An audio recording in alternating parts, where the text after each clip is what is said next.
هيفنز جيت، الانتحار الجماعي اللي صدم العالم. قصة اليوم عن طائفة صدقت أنه الموت هو بداية لحياة جديدة بين النجوم.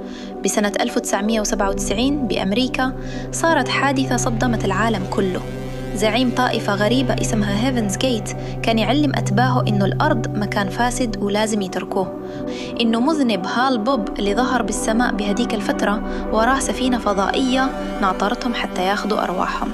الطريقة الوحيدة اللي يلتحقوا فيها التخلي عن أجسادهم الأرضية.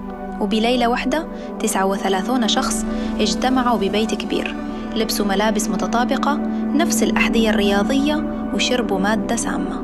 الشرطة لما دخلت لقتهم مرصوصين على الأسرة وكأنهم نايمين.